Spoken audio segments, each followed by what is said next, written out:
تھوڑا سا ایکسپلین کرتے ہیں. جی ایک سیکنڈ، صرف 1 منٹ رکیے گا. جی السلام علیکم ورحمۃ اللہ. جی کون سی آیت کا ہے؟ شیخ آیت نمبر 21. اچھا 21. وَإِذَا أَذَقْنَا النَّاسَ رَحْمَةً من بعد ضراء مستهم اذا لهم مكر في آياتنا قل الله اسرع مكرا ان رسلنا يكتبون ما تمكرون. واذا اذقنا الناس رحمتا، اور جب ہم چکھاتے ہیں، اذقنا کہتے ہیں، ہم ذائقہ کہتے ہیں لفظ اردو میں ذائقہ. جی شیخ مجھے اس کی سمجھ ہے. مجھے ایک جو چیز کنفیوز کر رہی ہے وہ یہ ہے کہ رحمت تو اس کے لیے ہے جو تکلیف جسے ملی تھی، لیکن جو یہ جو چال چلنے والے لوگ ہیں یہ چال بھی یہی لوگ چلتے ہیں یا یہ انہی لوگوں کی بات ہو رہی ہے. یہ کسی اور کے بارے میں ہے؟ نہیں وہی لوگ ہیں، چال کوئی اور چل یہ جو وہی لوگ ہیں. جی یہ وہی لوگ ہیں جو یعنی جس کو راحت ملتی ہے پھر وہ راحت میں آنے کے بعد پھر چال چلنا شروع ہو جاتے ہیں. یہ چیز یوں ہے. جی اسی طرح ہے کہ اللہ تعالیٰ ان لوگوں کی حالت بیان کر رہے ہیں کہ جو مشقت میں ہوتے ہیں، مصیبت میں ہوتے ہیں، تو اللہ تعالیٰ کو پکارتے ہیں، ٹھیک ہے، اور کہتے ہیں کہ اگر ہمارے اوپر آسانی آ جائے تو ہم جو ہے وہ ان چیزوں کو چھوڑ دیں گے. اصل میں یہ جو مشرکین مکہ تھے یہ بھی ایسے کرتے تھے نا، کہ ان کے اوپر بھی اللہ کے نبی علیہ الصلوۃ والسلام نے دعا کی تھی، ان پر بھی قحط آیا تھا، تو یہ بھی کہتے تھے کہ آپ دعا کریں ہمارے لیے، اگر اللہ تعالیٰ ہمارے قحط کو دور کر دے تو ہم جو ہے وہ ایمان لے آئیں گے. لیکن جب اللہ تعالیٰ نے دور کر دیا تو یہ دوبارہ سے اپنی اسی پرانی ڈگر کے اوپر جو ہے وہ چل پڑے. تو یہ ایسے لوگوں کی بات ہے. ٹھیک ہے، یعنی جو بنی اسرائیل کا رویہ تھا اور جو مشرکین کا رویہ تھا یہ اسی کی طرف ہی ہے. جی بالکل ایسا ہی ہے. اچھا جی للذین، یہ ایک سیکنڈ کیا ہے آیت نمبر 25 سر 26 ہے، سوری. للذین احسنوا الحسنى وزیادہ. تو احسنو سے مراد میں نے یہ کہا کہ اس سے مراد جو ہے وہ کیا ہے، توحید اور عمل صالح، ایمان اور عمل صالح مراد ہے، کیونکہ اسی کی جزا جو ہے وہ جنت ہے اور اللہ تعالیٰ کا دیدار ہے. احسنو سے مراد یہ نہیں ہے کہ وہ عمل کرنا جس کو دنیا والے اچھا کہتے ہیں، بلکہ مراد کیا ہے، ایمان اور عمل صالح. ٹھیک ہے، احسنو سے مراد ایمان اور عمل صالح ہے. مکر کا معنی دھوکہ بھی ہوتا ہے. جی مکر کا معنی دھوکہ بھی ہوتا ہے، چال چلنا بھی ہوتا ہے. سر مشرکین کون سی اسپیسیفک نشانی دیکھنا چاہ رہے تھے؟ یہ قرآن پاک میں مختلف جگہوں پہ تذکرہ ہوا ہے، مختلف طرح کے وہ مطالبات کرتے تھے.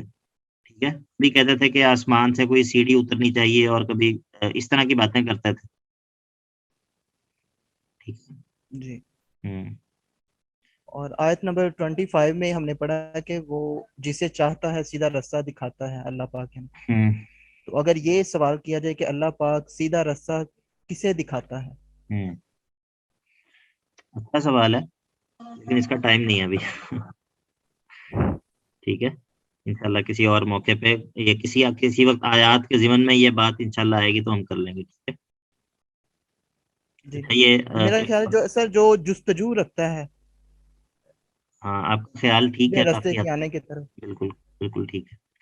جی آپ بھی پوچھیے، آپ نے یہ ہاتھ ایک کھڑا ہوا ہے، آمنہ ظفر. السلام علیکم. جی سر میرا سوال یہ عائشہ متحدث سے متعلق ہے کہ جب اس نے ایک طرف تو بشارت دے دیا تو ساتھ میں یہ کیوں کہا گیا کہ ان کے چہروں پر سیاہی نہیں ہوگی اور ذلت نہیں ہوگی؟ یہ اس کے مقابلے میں جن لوگوں کا تذکرہ ہو رہا ہے نا، جب اس گروہ کا تذکرہ ہوا ہے جن کا آیت نمبر 27 میں، ان کے بارے میں یہ بات کہی ہے کہ ان کے چہروں کے اوپر سیاہی اور ذلت طاری ہوگی. اس کے مقابلے میں ان کا تذکرہ ہے کہ ان کے چہرے ایسے نہیں ہوں گے، ان کے چہرے ایسے نہیں ہوں گے. ٹھیک ہے، جب اللہ تعالیٰ کا دیدار ہونا ہے، اللہ تعالیٰ کی زیارت ہونی ہے، تو وہ ایسے چہروں کے ساتھ تو نہیں ہوگی کہ جن کے اوپر ذلت ہوگی، مسلط ہوگی. اگر وہ سورہ جو قیامہ ہے، سورہ قیامہ، اس کے اندر کیا ہے، وجوہ یومئذ ناظرہ الی ربها ناظرہ، کہ وہ چہرے جو کہ اس دن تر و تازہ ہوں گے اور اپنے رب کی طرف دیکھ رہے ہوں گے. ٹھیک ہے، تو جب رب جو ہے وہ خوبصورت ہے تو پھر اس کو دیکھنے والے چہرے بھی خوبصورت ہوں گے. یہاں پر یہ مراد ہے کہ جس طرح دوسرا جو گروہ ہے اس کے چہروں کے اوپر ذلت اور رسوائی طاری ہوگی، یہ ایمان والوں کے چہرے ایسے نہیں ہوں گے. چلیے جی، بارک اللہ فیکم، السلام علیکم ورحمۃ اللہ وبرکاتہ۔